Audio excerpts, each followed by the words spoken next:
How are you all? Hope you are in a very good condition. So let's start our video related to accounting equation. What is accounting equation? बेटा accounting equation है, first of all चलो मैं equation लिख देती हूँ. Assets are equal to capital plus liabilities. अगर आपको याद हो जब हमने अकाउंटिंग टर्म्स की थी उसमें हमने एक वर्ड किया था इक्विटी, टर्म की थी इक्विटी. ओके, जिसमें क्या था, equity is equal to owners equity and outsiders equity. So according to that जो ये इक्वेशन है वो क्या बोल रही है कि मेरे जो एसेट्स है, मेरे पास जितनी भी एसेट्स याद है ना, ठीक है, I have a building, plant and machinery, I have current assets, fix assets, ठीक है. तो मेरे जितने भी एसेट्स हैं they are equal to either my capital और माई लायबिलिटी. ठीक है, तो जो एसेट्स मेरी है, लाइक बिल्डिंग मेरी है, मशीनरी मेरी है, ठीक है, तो वो मेरे लिए क्या है, that is my capital. In case कोई कैपिटल, मान लो मैंने कैश उधार लिया, लोन लिया मैंने किसी से, ठीक है, तो वो कैश मेरी एसेट है, but at the same time that is also my liability. ठीक है, तो मेरे पास जो भी एसेट है अगर वो मेरी है दैट इज़ माई कैपिटल, अगर वो उधार है किसी से ली हुई है उधार that is my liability. So the accounting equation is that all my assets are equal to my capital and my liability. Clear? तो जो ये चैप्टर हम स्टार्ट करने जा रहे हैं बेटा, उसके अकॉर्डिंग आप जो भी ट्रांजेक्शन करोगे, जो भी ट्रांजेक्शन आप इसमें रिकॉर्ड करोगे, ठीक है, तो उस हर एक ट्रांजेक्शन के बाद आपके एसेट्स का total should be equal to capital and liability. ठीक है, तो ये चीज़ आपकी हर एक ट्रांजेक्शन के बाद सही प्रूव होनी ज़रूरी है. ठीक है, तो मैं आपको कुछ ट्रांजेक्शन्स करवा रही हूँ जो ऑलमोस्ट आपका काफ़ी हद तक चैप्टर कंप्लीट कर देगा. ठीक है, तो हम स्टार्ट करें. First transaction, my first transaction is business started with cash. ठीक है, आपने बिजनेस स्टार्ट किया कैश हो सकता है, साथ में मान लो स्टॉक भी है, ठीक है, मशीनरी भी है. तो जिस चीज़ से भी आप बिजनेस स्टार्ट कर रहे हो वो सब कुछ आपके लिए क्या होगा, that will be your capital. ठीक है, तो जो भी एसेट्स हैं यहाँ पर आप लिख लोगे, cash, stock, machinery and bank balance. ठीक है, जो भी अमाउंट है, for example cash is 70,000, stock is equal to 1,30,000 and the machinery is of 2 lakh rupees and my bank balance is 150. ठीक है, तो सबका एडिशन कर दो, 2 3 4 5 550 is my capital having no impact on liabilities. ठीक है, तो liabilities को आप जीरो भी लिख सकते हो. ओके, तो बिजनेस जिस चीज़ से भी स्टार्ट कर रहे हो वो आपके एसेट्स को इंक्रीज करे, साथ में उनका total should be equal to your capital. ठीक है, लेकिन मोस्ट ऑफ द ट्रांजेक्शन में आपको क्या गिवन होगा, business started with cash, just cash, तो उतना ही कैश इंक्रीज हो जाएगा, सेम अमाउंट से आपकी कैपिटल भी इंक्रीज हो जाएगी. ठीक है, फर्स्ट ट्रांजेक्शन. अब आ जाओ second, business started by taking loan from friend ₹10 lakh. अब इसमें क्या हुआ, मैंने 10 लाख अलग से है, मतलब इसके साथ कनेक्ट मत करना. ठीक है, तो मैंने अब बिजनेस स्टार्ट किया 10 लाख से, लेकिन वो 10 लाख कहाँ से है, मैंने लोन लिया. अब जो मैंने लोन लिया तो मेरी कैपिटल तो वो नहीं हो सकती, जब पैसा ही मेरा नहीं है, पैसा किसी और का है. ठीक है, सो इन दिस केस आपके पास लोन लेने से कैश तो नेचुरली आएगा. So cash increase with ₹10 lakh. ठीक है, ये 10 लाख कैपिटल तो नहीं है, so this is a liability loan. साथ में एक्सप्लेन कर दो क्या ये लोन है.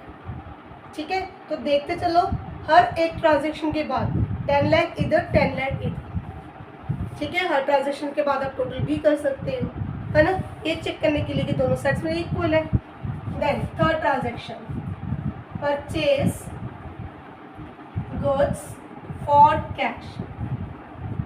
मतलब आप जो भी ट्रांजेक्शन करोगे बेटा, एसेट इंक्रीज तो साथ में या तो कैपिटल या लायबिलिटी इंक्रीज.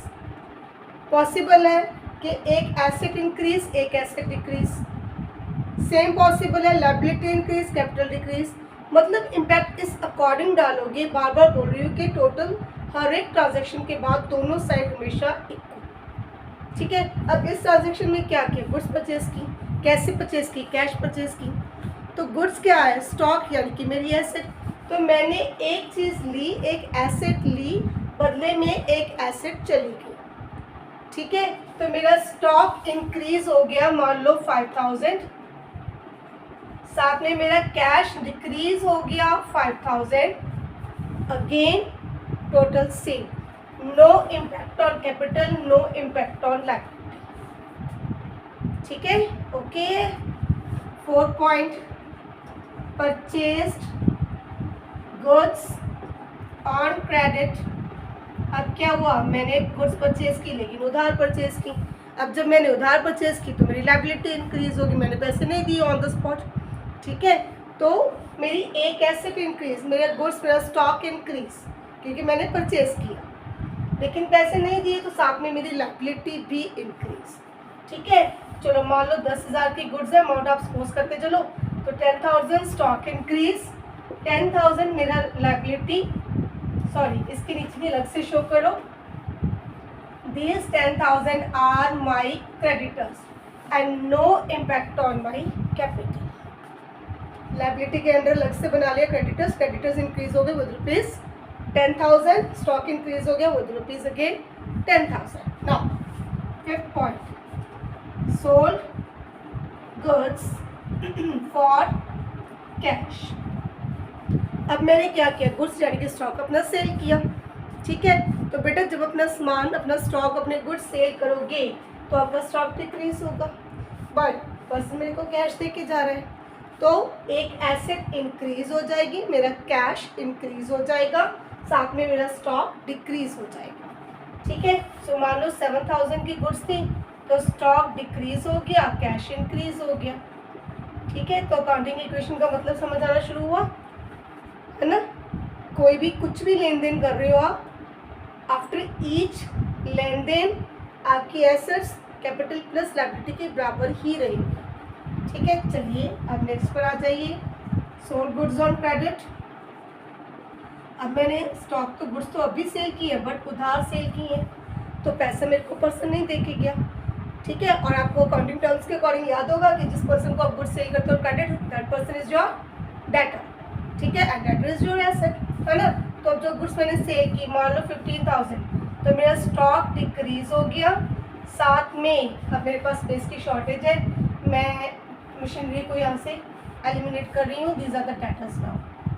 ठीक है, तो डेटर्स मेरे इंक्रीज हो गए 15,000, again capital and liability unaffected. ठीक है, जिनसे पैसा लेना है वो मेरे डेटर्स को इंक्रीज कर दिया, स्टॉक सेल हुआ, स्टॉक को डिक्रीज कर दिया।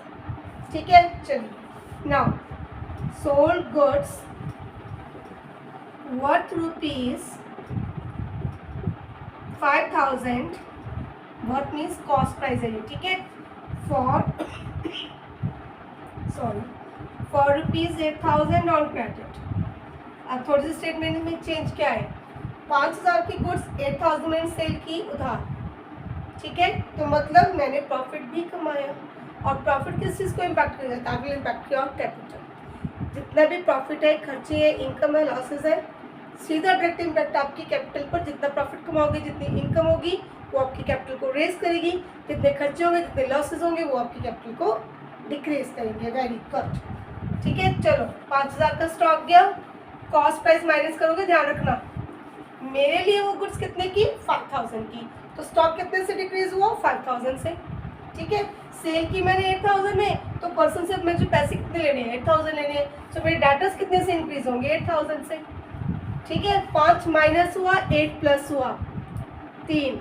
ठीक है, 3 का डिफरेंस हो गया, 3 मेरा प्रॉफिट किधर गया, प्रॉफिट ने कैपिटल को इंक्रीज किया, no impact on liabilities. Total check करते जाना, 8, 5, 3,000, 3,000 सेम। ठीक है, आपकी बुक में हर एक ट्रांजेक्शन के बाद टोटल किया हुआ है। ओके, सो यहाँ पर आपका टाइम सेव करने के लिए मैं टोटल नहीं कर रही हूँ बार बार। ठीक है, लास्ट में एक बार टोटल करेंगे। ओके है काम, चलिए अभी आ जाइए। नेक्स्ट बेटा जी 8, customer return goods.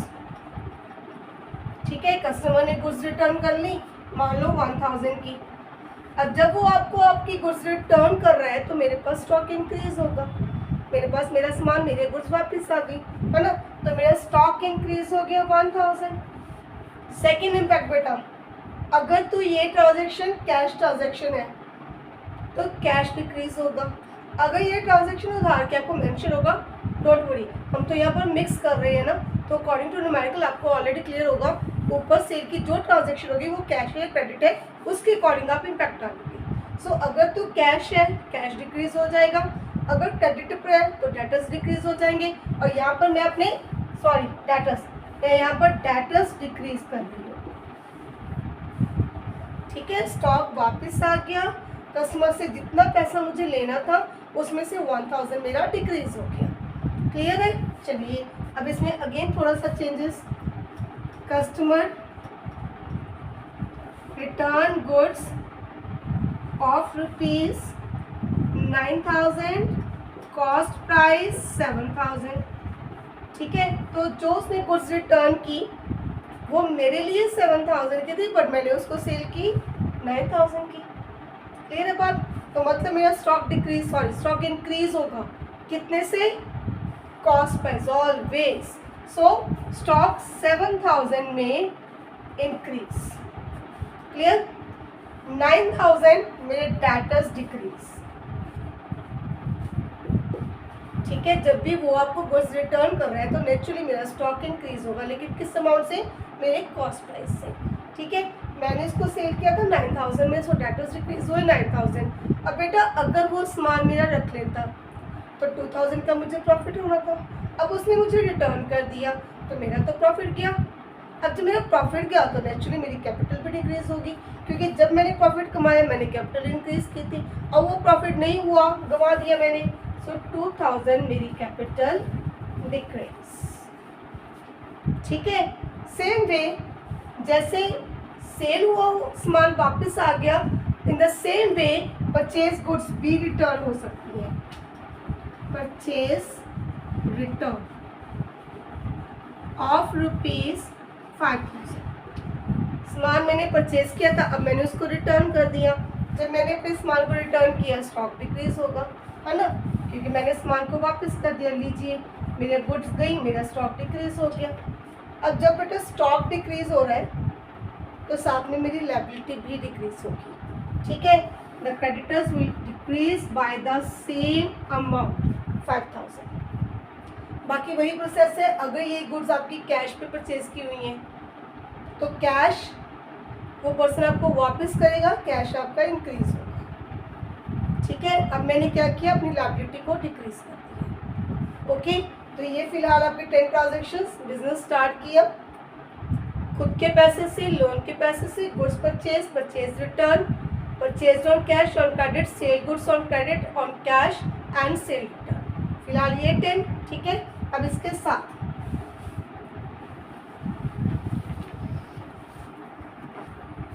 Now the next is related to bad debts. इसमें बहुत कंफ्यूजन होती है, बी वेरी केयरफुल। साथ में अपने टर्म्स में माइंड में रिवाइज करते जाना। बैड डेट्स क्या थे बेटा? जब आपके पैसे मर गए, जिसको आपने क्रेडिट सेल किया, ठीक है, तो वो पर्सन आपका पैसा नहीं दे रहा या वो पर्सन इंसॉल्वेंट हो गया, तो जो पैसे आपके मर गए व्हाट आर दे दिया, कॉल द बैड डेट्स। ठीक है, अब इसमें सबसे ज़्यादा गलती क्या होती है, जो मैंने मोस्ट स्टूडेंट्स को देखा, वो कैश पर इम्पैक्ट डालते कि कैश गया। बेटा आप खुद सोचो, मैंने किसी से 1000 रुपये लेना था, वो नहीं देता मेरे पैसे, तो बेटा मेरे पास से कोई कैश आउटफ्लो नहीं है, मेरे पास से कुछ नहीं किया। ठीक है, क्लियर? तो मेरा सिंपली क्या है, ये लॉस है, और लॉस किस चीज़ पर इम्पैक्ट डालता है? आपका कैपिटल पर। ठीक है, तो first of all bad debts. लीजिए मैं मेन में यहाँ पर अपनी एसेट्स लिख रही हूँ, कैश, डेटर्स, चलो जो आएंगे साथ साथ लिखते जाएंगे। तो बेटा बैड डेट्स कौन है? आपके डेटर्स है, आपका पैसा नहीं दे रहे, तो जितने अमाउंट से आपके बैड डेट्स हो गए तो सबसे पहले आपका डेटर्स डिक्रीज हो गए। चलो मान लो 1000, तो 1000 आपके डेटर्स डिक्रीज, 1000 आपकी कैपिटल। ठीक है, क्लियर? प्लीज़ इसको याद रखना, मैं पहले ही वार्निंग दे रही हूँ कि ये एक कॉमन टर्म है जिसमें बच्चे गलती करते ही करते हैं, वो कैश पर इम्पैक्ट पक्का डालेंगे, ठीक है? तो ध्यान रखना, no inflow of cash, no outflow of cash. Simply एक पर्सन जो मेरा डेटर था वो मेरे पैसे नहीं दे रहा, सो मैंने अपने डेटर्स की लिस्ट में से उसका नाम काट दिया, ठीक है? So debtors decrease, capital decrease because this is my loss. Then the related term is bad debts recovered. Bad debts recover, अब चलो 1-2 साल बाद उसके पास इनकम का कोई अच्छा सोर्स हो गया, वो पर्सन ईमानदार निकला, वो आपके पैसे देने आ गया, ठीक है? तो बेटा जब वो आपके पैसे देने आ गया तो सिंपली मेरा कैश इंक्रीज, ठीक है? लेकिन अब क्या गलती करोगे, अब हो सकता है दोबारा डेटर इंक्रीज कर लो, नो, दोबारा से डेटर्स को इंक्रीज नहीं करोगे, क्लियर? तो जब वो मेरा पैसा दे रहा है, मेरा कैश इंक्रीज, मेरी income, unexpected income, that will definitely increase my capital. Bad debts हुए, कैपिटल डिक्रीज हुई, बैड डेट्स रिकवर हुए, कैपिटल इंक्रीज हुई, मेरे पास पैसा आया तो मेरा कैश प्लस हो गया, ठीक है? ओके है, चलो अब नेक्स्ट आ जाओ। 30 cash received from debtor rupees 19,500 in full settlement of rupees 20,000। तो इसका मतलब क्या है बेटा, एक मिनट, मैं ना कैश की टर्म उस साइड लिख रही हूँ, लीजिए कैश 1,000, हाँ जी। तो एक इंसान से मुझे 20,000 लेना था, उसने मुझे 19,500 दे दिया। फुल सेटलमेंट का मतलब कि हमारी फुल सेटलमेंट मीन्स अब मैंने उससे और कुछ नहीं लेना, क्यों? क्योंकि ये जो 500 रुपये है मैंने उसको छोड़ दिया, मतलब मैंने उसको डिस्काउंट दे दिया, ठीक है? तो इसको गलती से बैड डेट्स में मत डालना, these are not your bad debts. पैसे उसने मारे नहीं है, बार्गेनिंग करते हो ना, इतने के बजाय इतने ले लो, 50 कम ले लो, 100 कम ले लो, 150 कम ले लो। तो ये क्या है, ये वही चीज़ है कि 20,000 के बदले वो मुझे कितना दे के गया, 19,500। So cash increase 19,500, debtors decrease with 20,000, ठीक है? या फिर डेटर्स है 500 रुपया जो मैंने उसको दिया डिस्काउंट, तो मेरा लॉस, मेरे लॉस ने मेरी कैपिटल डिक्रीज कर दी, ठीक है? मेरे लॉस ने मेरी कैपिटल डिक्रीज कर दी, ठीक? Same way cash paid to creditor, अब मैं अपने क्रेडिटर को पैसा पे कर रही हूँ, कितना, rupees 5,000 in full settlement of rupees 5,100। हम रैंडमली कर रहे हैं, सो डेटर्स का अमाउंट जितना इनिशियल में लेके चली थी मे बी नेगेटिव चला गया, तो जस्ट आपको टर्म समझा रही, ठीक है? चलो, तो मैंने उसको 5,100 के बदले 5,000 पे किया, अब मेरा फ़ायदा, मैंने 100 रुपये कम दी, दैट इज डिस्काउंट रिसीव्ड, है ना?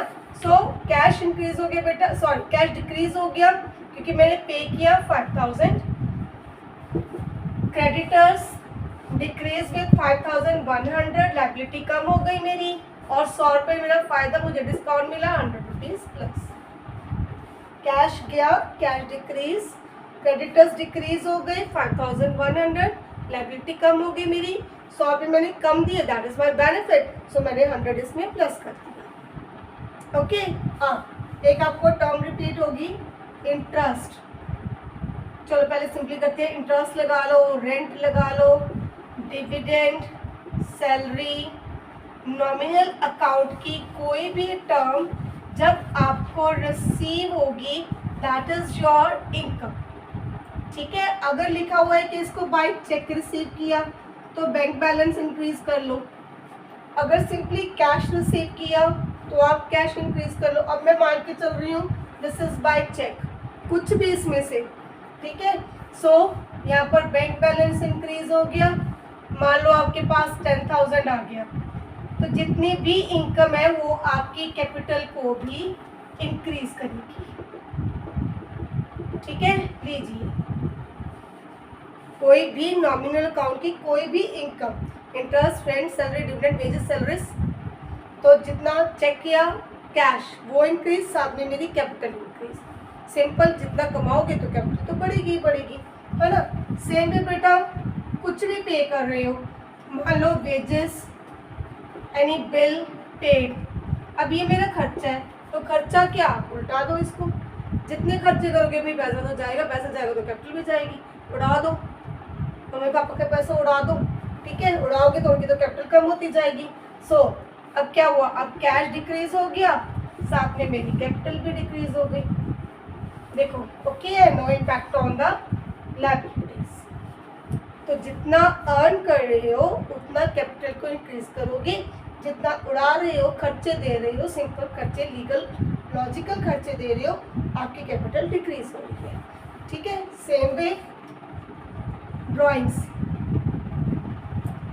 ठीक है, अगर ड्राइंग्स कैश है, अब मेरी बात ध्यान से सुन लो, आपको स्टेटमेंट गिवन होगी furniture purchase for personal use, ठीक है, tuition fees paid of the daughter from the business. तो जो भी आपको रीज़न दिया कि घर में पैसा यूज़ हुआ, क्यों यूज़ हुआ, घर का बिल पे किया, ठीक है, बच्चों की फीस पे की, घर का रेंट पे किया, घर का फर्नीचर परचेज किया, whatever the reason is, you don't have to mention that reason, you don't have to mention that reason. Simply business में से क्या गया वो सोचो, बिजनेस में से तो पैसा गया है ना। सो जितना भी कैश आपने विड्रॉ किया आपका कैश गया, and again the same thing बेटा, जितना खर्चा करोगे आपकी कैपिटल भी गई। घर में जितना पैसा आप यूज कर रहे हो तो बिजनेस में खर्चे ही सिंपल, तो आपकी कैपिटल को डिक्रीज करेंगे, ठीक है, क्लियर। तो drawings of cash, again I am repeating, whatever the reason is, you will not show that reason in your accounting equation. Simply decrease your cash, decrease your capital. ठीक है। Now, if the drawings are in goods, ठीक है, अब मैंने घर में क्या लेके गई हूँ मैं अपना, मान लो पर्सन की रेडीमेड गारमेंट्स की शॉप है, तो घर में वो कपड़े ले गया, ठीक है, अपने बच्चों के लिए, परिवार के लिए वो कुछ कपड़े ले गया, that is drawings in goods. Okay, again drawings है तो बेटा कैपिटल तो कम होगी, उसको बेचता, सेल करता, कुछ कमाई करता, प्रॉफिट कमाता, ऐसा तो होता है ना। अब जब घर चला गया तो नेचुरली कोई प्रॉफिट नहीं हुआ, कोई बेनिफिट नहीं हुआ, तो इसका असर किस पे डालोगे, दिस विल, गुड्स है तो बेटा सीधा इम्पैक्ट योर स्टॉक, ठीक है। 20,000 के कपड़े घर चले गए तो 20,000 मेरा स्टॉक गया, 20,000 मेरी कैपिटल गई, ठीक है। सिंपली अगर यहाँ पर फर्नीचर लिख दूँ मैं, फर्नीचर बिजनेस का फर्नीचर उठाकर घर ले गया तो फर्नीचर कम हो जाएगा, अगेन कैपिटल कम हो जाएगी, ठीक है। अब नेक्स्ट मेरे एक और याद आया था, वो क्या था चलो वो तो मैं भूल गई अभी, इंटरेस्ट ऑन कैपिटल, इसको ध्यान में रखना, इंटरेस्ट ऑन कैपिटल और इंटरेस्ट ऑन ड्रॉइंग्स। अब इस पर 2 मिनट लगेंगे, ट्रीटमेंट इनका दोनों का इजी है, interest on capital, interest on drawings. तो बेटा कैपिटल क्या होती है, मैंने अपने बिजनेस में पैसे इन्वेस्ट किया, सभी आप सोचो कभी ऐसा होता है कि मेरा बिजनेस मुझको इंटरेस्ट देता है, नथिंग लाइक दैट, ठीक है। सेम ड्राइंग्स क्या है, मैं पैसा बिजनेस से घर ले गई तो क्या मैं अपने बिजनेस को इंटरेस्ट पे करती हूँ, नो। तो हम शो कर रहे हैं interest on capital, interest on drawing, logically ऐसा प्रैक्टिकली कुछ भी नहीं होता है ना। अब सुनो, कैपिटल, मैंने बिजनेस को पैसा दिया, वो बन गई कैपिटल। अब जब बिजनेस मेरे को इंटरेस्ट दे रहा है, आपके जिस अमाउंट पर आपको इंटरेस्ट मिलेगा, नेचुरली वो लोन है, लोन मान लो लोन है, लोन पर इंटरेस्ट लगा तो लोन का अमाउंट इंक्रीज हो गया। सेम कैपिटल पर इंटरेस्ट मिला, कैपिटल इंक्रीज होगी। कैपिटल पर इंटरेस्ट 1 लाख की कैपिटल, 5% इंटरेस्ट, तो अकॉर्डिंग टू दैट 5,000 इंक्रीज हो गया, है ना। तो जितना भी इंटरेस्ट ऑन कैपिटल है वो पहले आपकी कैपिटल को इंक्रीज करेगी। मैं 500 का अमाउंट लेके चल रही हूँ, अब बिजनेस इंटरेस्ट कहाँ से देगा, उसी कैपिटल में से देगा, उसको 500 आपको देना है, चलो 5 लाख जितना भी आपको देना है तो वो उसी पैसे से में देगा, उसी पैसे में से वो आपको इंटरेस्ट पे करे तो नेचुरली कैपिटल डिक्रीज होगी, ठीक है। So it has net impact 0, 500 plus भी करेंगे, 500 माइनस भी करेंगे, सो नेट इम्पैक्ट 0। रीजन पता, कैपिटल पर इंटरेस्ट मिला, कैपिटल इंक्रीज होगी, इंटरेस्ट कहाँ से पे करेगा, बिजनेस में से पे करेगा, कैपिटल फिर से डिक्रीज हो जाएगी, ठीक है। Now same interest on drawing, अब मैं बिजनेस से पैसा लेके गई, ठीक है, तो मैं बिजनेस को इंटरेस्ट पे कर रही हूँ। अब मैं जब बिजनेस को इंटरेस्ट पे कर रही हूँ तो बिजनेस को तो फायदा हो गया, कमाई हो गई, कैपिटल इंक्रीज होगी, मैं कैश नहीं दे रही हूँ उनको, है ना। प्रैक्टिकली कोई कैश एक्सचेंज नहीं होता, ठीक है। चलो, तो मैंने उनको पे किया, मान लो 400। अब मैंने कुछ भी पे करना है तो पहले मुझे बिजनेस से पैसा निकालना तो पड़ेगा। मेरे पास खुद के पास तो पैसे है ही नहीं, मेरा बिजनेस अर्न कर रहा है मेरे लिए पैसे, तो मैं बिजनेस से निकाल रही हूँ, है ना। बिजनेस से पैसा निकालूंगी, अगेन मेरी ड्रॉइंग्स होगी। तो अगेन 400 माइनस मैंने बिजनेस से पैसा निकाला, क्यों निकाला, उसको इंटरेस्ट पे करना है, तो मैंने फिर से इंटरेस्ट उनको पे कर दिया। तो अब जो गलती स्टूडेंट्स करते हैं वो ये भूल जाते हैं, ये भूल जाते हैं, बस ये याद रखते हैं, ठीक है। उनकी वर्डिंग क्या है, मैम इंटरेस्ट प्लस और माइनस कर दो, नो, सारा इंटरेस्ट, हर तरह का इंटरेस्ट प्लस और माइनस नहीं होगा। मैंने यहाँ पर भी इंटरेस्ट लिखा था, ध्यान से देखो।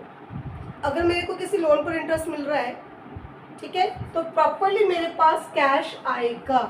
मैंने अपने फ्रेंड को लोन दिया, वो मेरे को इंटरेस्ट पे करे, मेरे पास कैश आएगा, नेचुरली आएगा। तो कैश और capital increase, these are just two exceptional cases of interest on capital and interest on drawings. Interest on capital, interest on drawings. Okay, remind it, interest on capital, interest on drawings, having no practical impact. So they will simply increase your capital, decrease your capital, increase your capital and decrease your capital. ठीक है, तो चलो अब 20 complete हो गई। पहले ये 20 करो, next video I will try my best कि मैं इसको कंप्लीट करूँ। Okay, goodbye, practice your numericals, don't waste the time.